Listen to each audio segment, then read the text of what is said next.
শঙ্কর, সন্ধ্যা, ভালো আছিস? দূরে দাঁড়িয়ে কেন? কাছে আয়। সন্ধ্যা, আমার পাশে এসে বস মা।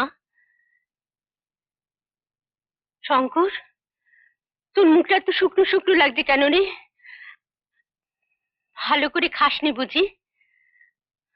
আয়, আমার কাছে আয়। আমি ভালো আছি, খুব ভালো। আয়, আমার কাছে এসে বস। মা, মা তুমি আর বেশি কথা বলো না। আমার আমার পায়ের উপর দিয়ে গাড়ি চলে গিয়েছিল, আমি অজ্ঞান হয়ে গিয়েছিলাম। আমার আমার ডান পাটা এরকম অবশ হয়ে আছে কেন? মা শোনো, আমি বোধহয় চাকরি পেয়ে যাবো, পরেশ দা বলেছেন। আমার ডান পাটা আমি নাড়তে পারছি না চিন্তা কেন? করো না মা, আমি নিশ্চয়ই চাকরি পেয়ে যাবো, তোমাকে আর টিউশনই করতে হবে না। ডাক্তার বাবু, নার্স, আমার পা কই? আমার পা! মা, মা শোনো, এ আমার কি হলো?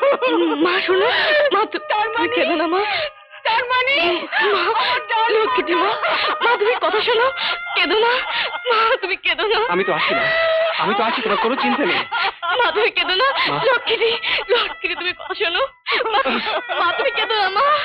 মা, এবার থেকে আমি তোদের বোঝা হয়ে গেলাম, সারা জীবনের জন্য তোদের বোঝা হয়ে গেলাম। কিভাবে বেঁচে থাকার থেকে আমি ভুলে গেলাম। আমি তোমার কথা দিচ্ছি, আমি নিশ্চয়ই চাকরি পেয়ে যাবো, নিশ্চয়ই চাকরি পেয়ে যাবো, যে কোনো চাকরি মা, যে কোনো চাকরি করবো, যে কোনো চাকরি। পরেশ দা, আমি পিয়নের কাজও করতে রাজি আছি। না না, সে কি কথা? তুমি একটা শিক্ষিত ছেলে। ওসব ভেবে আমি মা বোনকে নিয়ে উপোস করতে রাজি নই।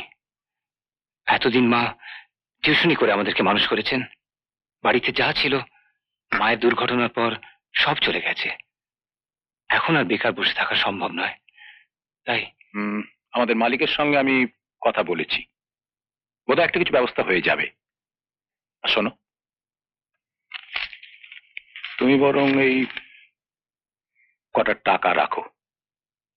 না পরেশ দা, একবার হাত পাতার অভ্যেস হয়ে গেলে জীবনে আর কোনো কাজ করতে পারবো না, আর বিক্রি হয়ে আমি বেঁচে থাকতে চাই না।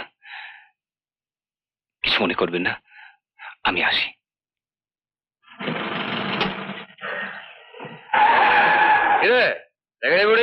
একটা পা তো নিয়েছিস, আর একটা পাও নিয়ে নি, তোদের পাপের 16 কলা পূর্ণ হোক।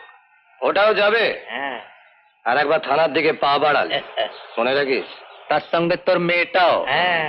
সেই ভয়ে তো চুপ করে আছি। দাঁড়া, মেয়েটাকে পার করি আগে, তখন যদি আর একটা পা নাও থাকে তাহলেও খসটাতে খসটাতে আমি লালবাজার পৌঁছবই। তোদের মতো শয়তান নরকে কীটদের আমি ফাঁসি কাটে চড়িয়ে ছাড়বো।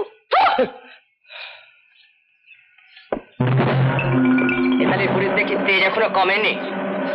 এটা দেখছি, সালি আমাকে ফাঁসি কাটে চড়াবে।